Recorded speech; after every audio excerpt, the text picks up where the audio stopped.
Para el tema del tratamiento y enfoque de diarrea aguda, vamos a tener, digamos que, tres, sesiones. En cuanto ahorita, pues vamos a hablar principalmente del enfoque generalidades. Vamos a tener una adicional de el tratamiento específico según paciente y microorganismo, y finalmente la evaluación de diarrea aguda en algunos casos especiales. El objetivo de esta presentación pues coincide con el objetivo de las guías de manejo de la clínica de la Universidad de La Sabana, cuyo objetivo principalmente de esta presentación es orientar el enfoque diagnóstico para racionalizar el uso de métodos paraclínicos y la prescripción de antibióticos, permitiendo un racional enfoque terapéutico. No, eso es interesante. Sí, ¿no? Está como en modo.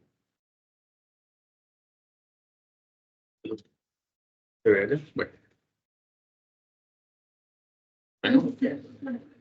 La importancia, como siempre vamos a recalcar la importancia de lo que estamos, el tema que estamos evaluando el día de hoy. Está dentro de las 10 primeras causas de muerte a nivel mundial y lastimosamente pues se concentra la estadística de mortalidad en países de bajos recursos y principalmente en niños, donde hay dos connotaciones principales. Una es que de por sí ya tienen condiciones adversas como la falta al saneamiento, falta de acceso al agua potable, y adicionalmente cuando pues tienen la presencia de la enfermedad diarreica aguda, no hay un acceso a las medidas de soporte en caso de que lo requieran, ni a un tratamiento específico.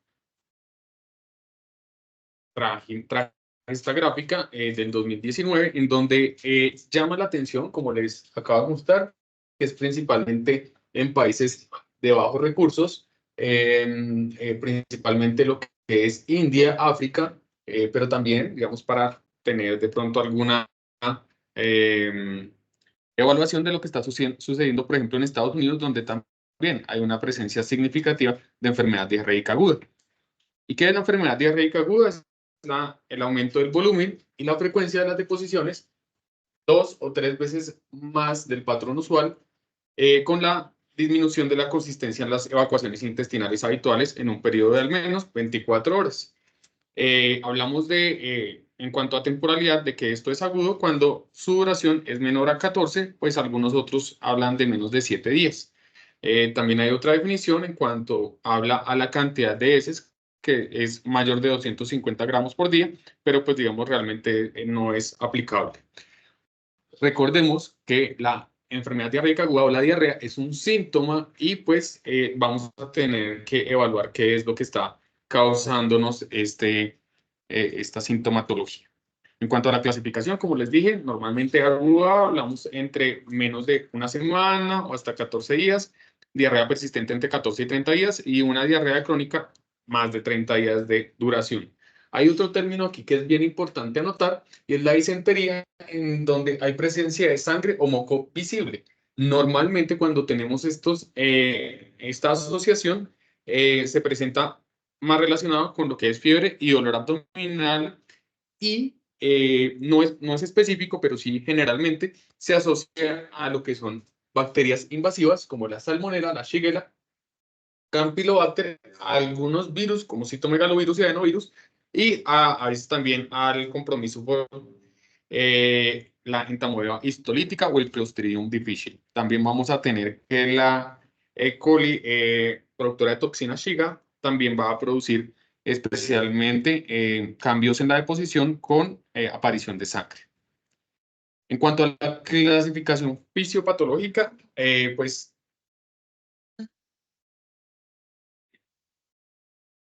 sale, ahí está saliendo.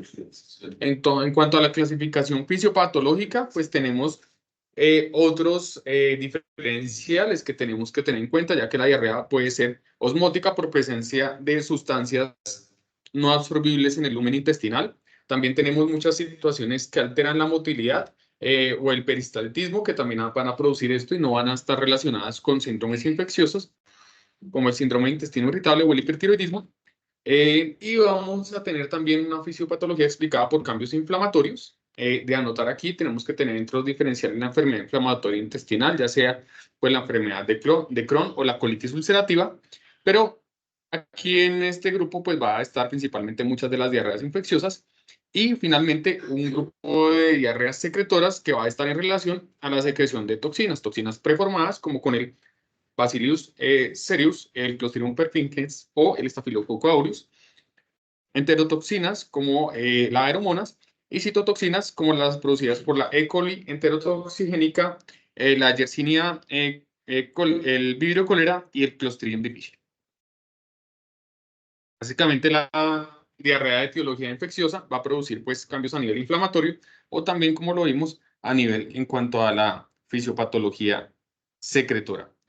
No olvidemos, y es bien importante, porque en pacientes que tienen inmunosupresión hay otro síndrome adicional que es la proctitis, que va a estar caracterizado por tenesmo, disquesia y urgencia. Y es muy importante porque en estos pacientes tenemos que enfocarnos en otro sentido, sospechar agentes etiológicos como el herpes virus simple, la Neisseria gonorrea, la Clamidia trachomatis y el treponema pálido, y estos ya van a tener otro enfoque totalmente diferente. En cuanto a la teología y por qué el día de hoy nos vamos a concentrar, va a ser normalmente viral. Y esto se ha visto porque en cultivos realizados a pacientes que tienen enfermedad diarreica aguda, finalmente los cultivos son positivos en tan solo 1.5 al 5.6% de la población evaluada. Lo que sí hay que notar es que cuando tenemos una diarrea de alto gasto, normalmente va a estar más relacionada con patología infecciosa bacteriana, pero pues sigue sin lograrse establecer claramente la frecuencia y la epidemiología en cuanto a los agentes infecciosos, porque muchos de los pacientes no consultan inicialmente y entonces tenemos una muestra que es mucho más limitada. Como lo ven aquí, los virus van a producir un 50 o un 70% de la diarrea infecciosa, principalmente por el norovirus, rotavirus, adenovirus, sapovirus, y las bacterias van a producir entre un 15 y un 20% con los organismos que están anotados, dejando un lugar más reducido para lo que son los parásitos y como ahora lo vamos a ver, más específicamente en cierto tipo de población. Entonces, lo que nosotros tenemos que hacer cuando enfrentamos a un paciente con una enfermedad diarreica, ya sea en el servicio de urgencias o a nivel intrahospitalario, es pues hacer como siempre, lo resaltan tanto en las guías de la IPSA como en las guías del Colegio Americano de Gastroenterología, tenemos que hacer una historia clínica, ya que hay ciertas, digamos que exposiciones, más que todo alimentarias o a algunas situaciones como contacto con aguas que estén estancadas, ¿sí? Que nos va a hacer sospechar en algunas de las causas principales que tenemos para poder hacer el abordaje ya terapéutico. Vamos a ver que cuando tenemos toxinas preformadas, los síntomas se van a dar en las primeras 6 horas. Ya después vamos a tener entre las 8 y 16 horas, por ejemplo, la infección por el Clostridium perfringens y más de 16 horas, pues ya vamos a tener el resto de infecciones tanto virales como bacterianas. En cuanto al examen físico, lo más importante en los pacientes que tienen una enfermedad diarreica, pues va a ser evaluar el estado de hidratación como una recomendación 1A en las guías de la ITSA. Lo segundo que vamos a tener es que descartar otras causas y dentro de esto, pues al examen físico es muy importante descartar el abdomen agudo, ya que pues va a requerir otro tipo de manejo. Recordar en cuanto al estado de hidratación, lo principal pues va a ser en el adulto la evaluación de las mucosas, ya que otros cambios como ya hipotensión, alteración de su estado neurológico o incluso la turgencia de la piel, pues va a ser mucho más difícil valoración y se va a dar en casos donde ya el paciente tiene una deshidratación moderada o severa. Finalmente, estos pacientes estos que tengan de pronto algún grado de deshidratación ya moderada o severa, vamos a iniciar unos estudios complementarios que van a ser básicamente un hemograma, una evaluación de los azoados y unos electrolitos, así como ya el tratamiento que les voy a explicar. En cuanto a estudios etiológicos, normalmente no se recomienda el estudio etiológico de los pacientes que se presentan al servicio de urgencias que tengan una enfermedad diarreica aguda, salvo algunos casos que vamos a mencionar a continuación. Entonces, ¿en qué pacientes tenemos nosotros que enfocar nosotros los estudios complementarios? El coprocultivo, entonces vamos a hacer pruebas para evaluar la presencia de alguna bacteria como Salmonella, Shigella, Campylobacter, Yersinia y la E. coli en pacientes que presenten una disentería principalmente asociada a fiebre y que tengan signos de sepsis. Esa es la recomendación que tenemos de acuerdo a la ITSA. Y los hemocultivos van a ser principalmente o van a ser más relevantes en pacientes que tengan menos de 3 meses de edad, personas de cualquier tipo de edad ya con características de septicemia, cuando sospechemos que hay una fiebre entérica, personas que tengan manifestaciones sistémicas de la infección, inmunocomprometidos, algunas patologías como la hemofilia o la anemia hemolítica y en viajeros que tengan, pues, provengan de áreas endémicas. Evidentemente esto está relacionado con la ITSA, pero ya sabemos que, pues, salvo realmente Europa y Estados Unidos, casi que el resto del globo, pues, corresponde a áreas endémicas en cuanto a la diarrea del viajero. Y finalmente, para evaluar Clostridium difficile, pues va a ser muy importante los pacientes que tengan una diarrea persistente sin que encontremos una etiología y pacientes que tengan uso previo de manejos antibióticos. Algunas características adicionales que vamos a revisar en los pacientes que van a ameritar estudios complementarios van a ser que tengan más de 70 años, ya que pues acumulan una gran parte de la mortalidad en los pacientes que tienen diarrea, al igual que los niños, que tengan comorbilidades como alguna enfermedad cardíaca, que tengan también antecedente de enfermedad inflamatoria intestinal, que tengan estado de embarazo y en algunos casos cuando es importante pues evaluar esto como un componente en cuanto a salud pública, en enfermedades que estén relacionadas con brotes, personas que trabajen en el área de la salud, manipulación de alimentos y personal de guarderías.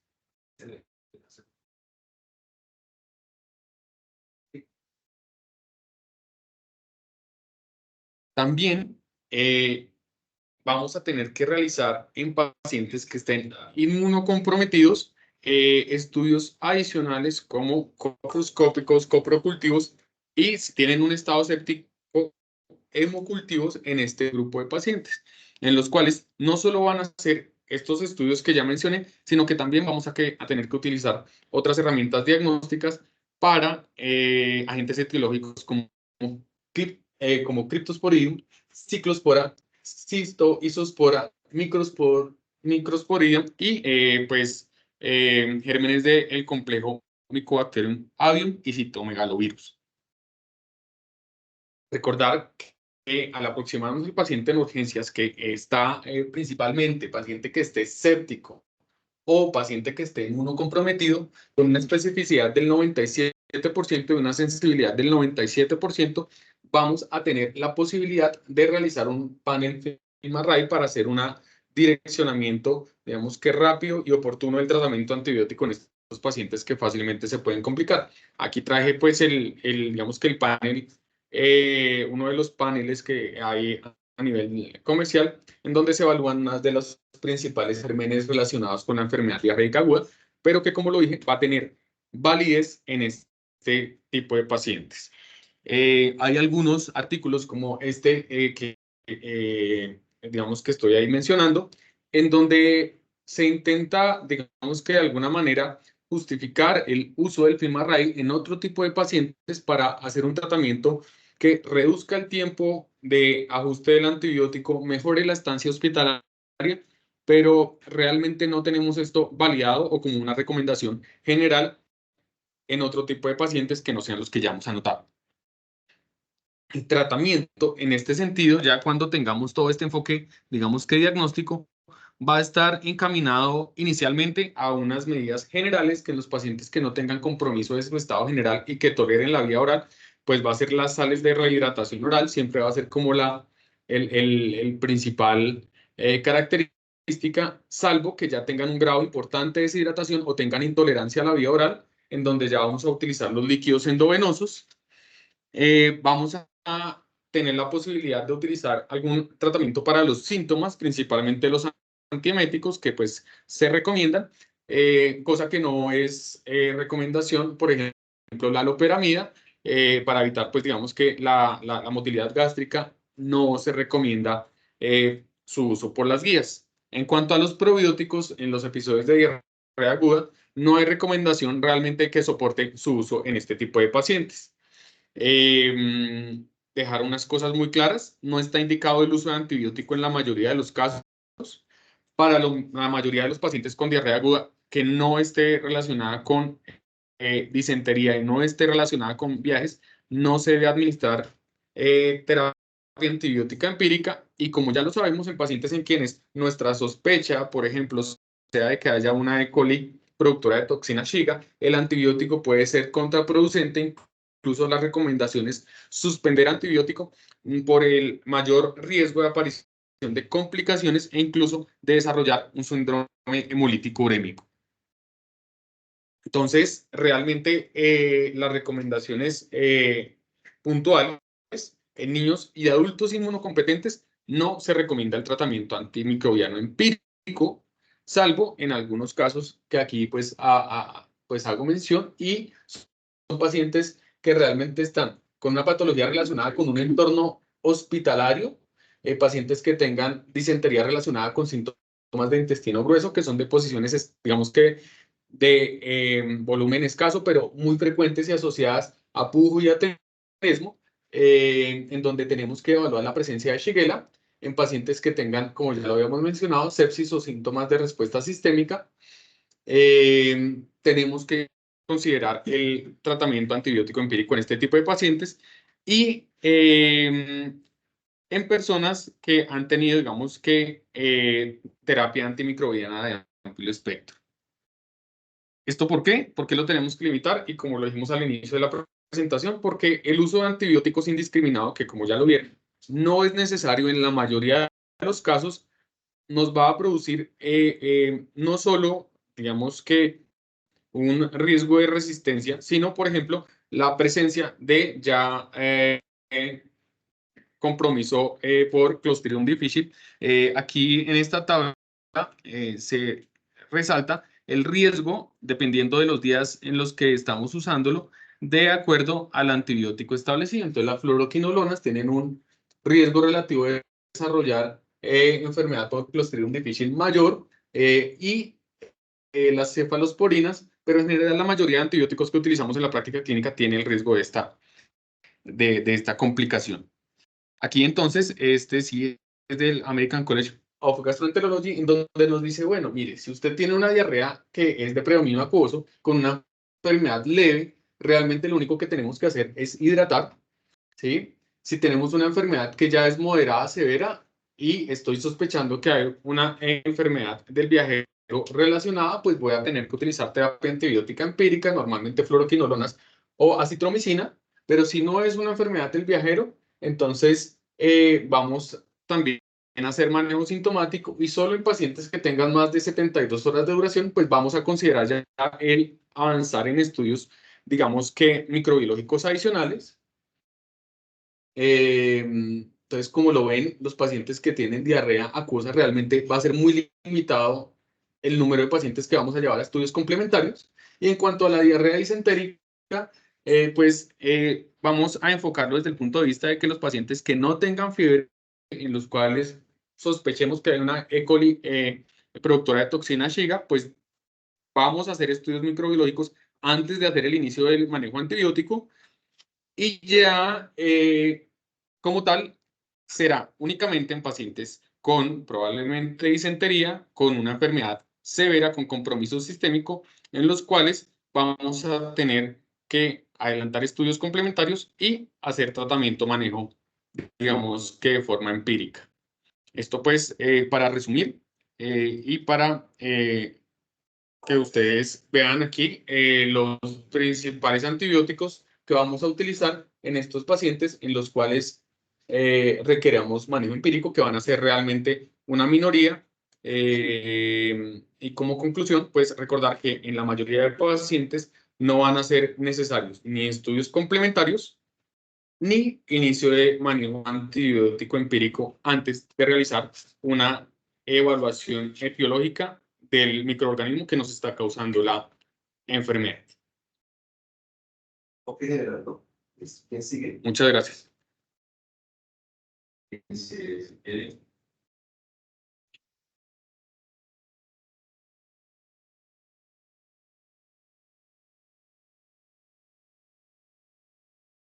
Sebastián debe pasar nuestra guía. Está en construcción. Para profundizar un poco en los antibióticos que tenemos.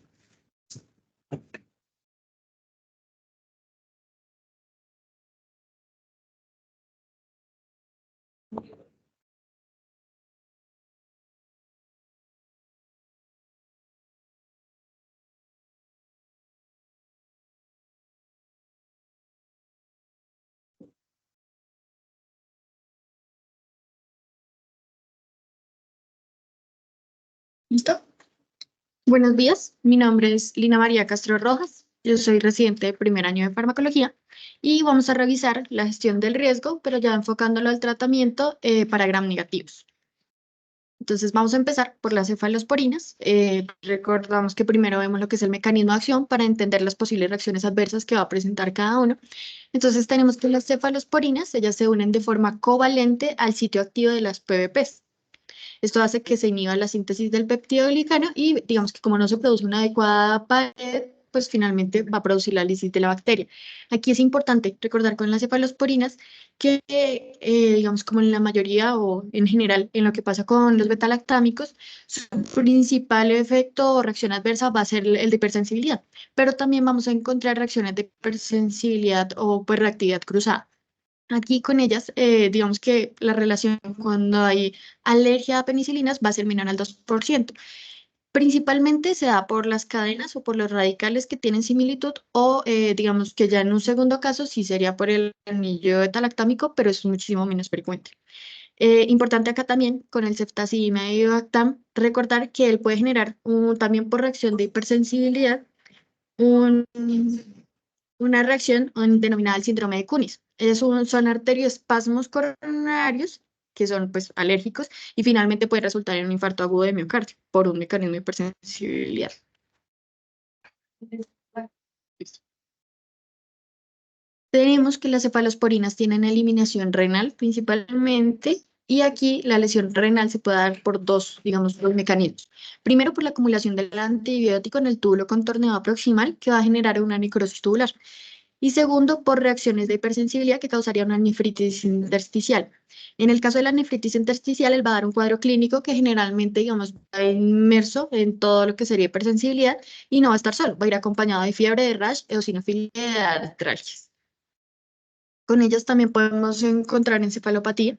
Vamos a tener pacientes con mioclonías faciales, también en extremidades inferiores principalmente, obnubilación, hiperreflexia y convulsiones. Va, digamos, a detallar un poquito más adelante el mecanismo por el que se dan las convulsiones y recordar también que, digamos, esto se da sobre todo cuando se encuentran concentraciones altas en el del antibiótico en líquido cefalorraquídeo. Y pues esto sucedería principalmente en pacientes con insuficiencia renal. Aquí recordar que el anillo beta-lactámico, perdón, me devuelvo, que va a ser el, este, él se va a unir al receptor y es el que va a actuar, digamos, como un antagonista competitivo del GABA, pero ahorita lo vamos a ver. También con ellos es importante, con las cefalosporinas, que recordar que se administran en forma de sal sódica, por lo que la concentración de sodio que tenga cada uno es, digamos, algo que debemos tener en mente en pacientes que tengan alguna patología, como insuficiencia cardíaca, hiperaldosteronismo, ascitis, insuficiencia renal y también en hipertensión. Con ellos vamos a encontrar también, pues, interacciones de tipo X, como veíamos anteriormente digamos que en la reunión del martes, principalmente con vacunas como cólera y BCG, donde va, digamos, a inhibir su adecuada acción. De tipo D vamos a encontrar con la vacuna de fiebre tifoidea, de tipo C con la furosemida. Entonces, cuando se administran concomitantemente, podemos ver que aumenta el efecto nefrotóxico de las cefalosporinas. Vamos a empezar con lo que es el ampicilbactam. Entonces tenemos que acá el sulbactam pues es un inhibidor irreversible de las beta-lactamases. Y la ampicilina pues también se une a las PBPs. Ambos medicamentos se metabolizan de forma parcial en el hígado y se eliminan en la orina. Su vida media de eliminación es de 60 a 90 minutos, pero en pacientes con daño renal vamos a ver que se puede prolongar hasta por 24 horas. Vamos a tener que la ampicilina sulfactam pues va a presentar neutropenia, también como sucedería con, digamos, los betalactámicos en general. Vamos a encontrar que este mecanismo se va a dar por dos causas. Primero, por la toxicidad medular directa, o segundo, ya por un mecanismo inmunológico.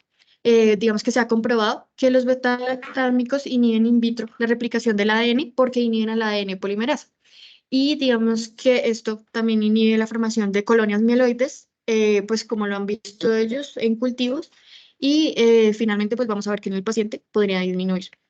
Realmente la neutropenia es infrecuente, pero pues se puede dar en tratamientos, digamos, mayores a 17 días, que es lo que se ha visto. Como interacciones tenemos que tipo X con las vacunas y de tipo D con la cloroquina, principalmente ella puede disminuir la concentración plasmática de ampisulbactam y con el probenecid, en este caso sucede lo contrario, puede aumentar la concentración plasmática de ampisul. Con piptazo tenemos que, pues tiene el tazobactam que también inhibe irreversiblemente a las betalactamasas y la piperacilina que se une a las PBPs. Tenemos que recordar que el tazobactam se elimina por vía renal y es un sustrato de transportadores que están a nivel del túbulo contorneado proximal, como serían el OAT1 y el OAT3. También debemos tener en cuenta esto cuando se vayan a administrar medicamentos que tengan que ser transportados por ellos dos. Y recordar que se debe ajustar a función renal.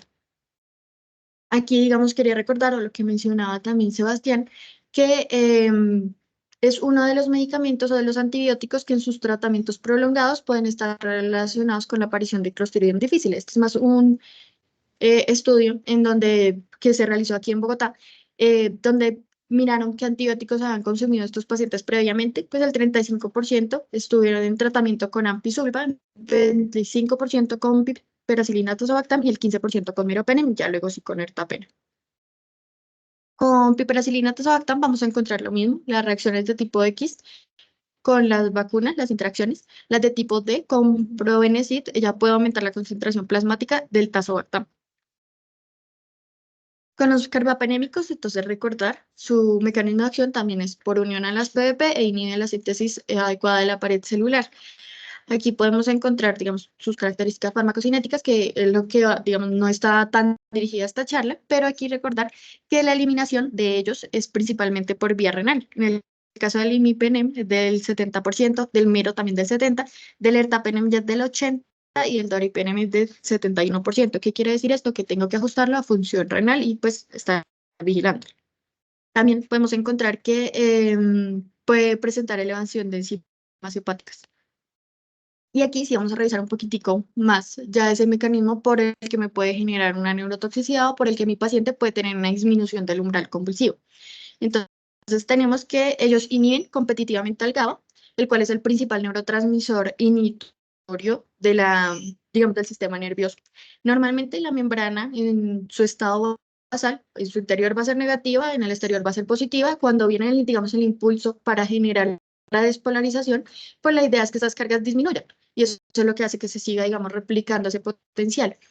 La idea del GABA, cuando él viene, digamos, a inhibir, él abre el receptor, él es un canal iónico, permite la entrada de cloro, haciendo que la carga negativa sea más negativa todavía.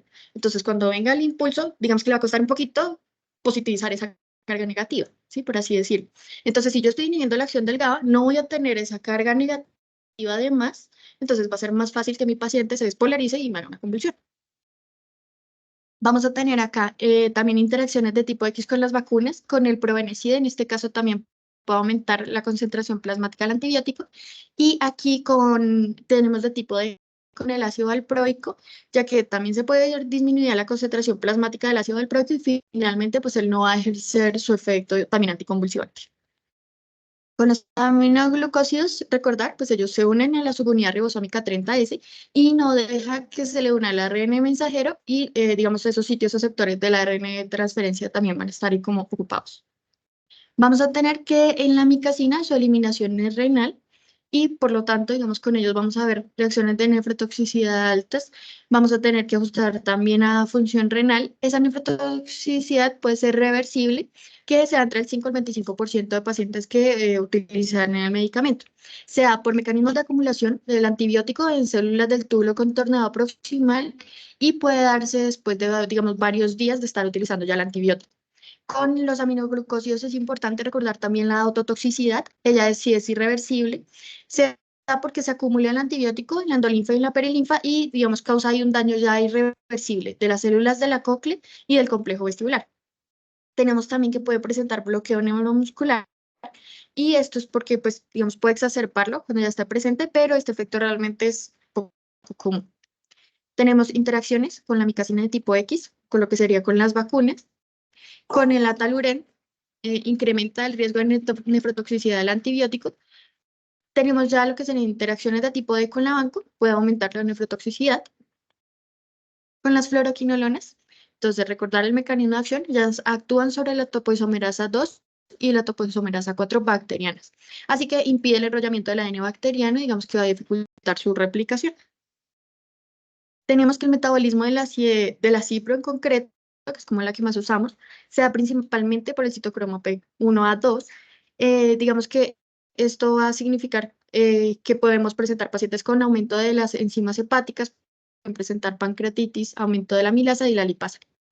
Vamos a obtener que el 27% de lo que sería una dosis oral se puede encontrar en la orina sin haber, digamos, sufrido ningún metabolismo, y el 46% se puede encontrar también en orina intacta cuando se administra por vía IV. Y también acá recordar, el umbral convulsivo en pacientes epilépticos puede reducirse. Eso era. Ahí, dejamos ahí y continuamos. Entonces, el próximo martes. Dejamos ahí, el próximo martes de las otras. Por temas de... Bueno, perfecto. Muchas gracias a los que se han conectado. Continuamos el próximo martes. Muchas gracias.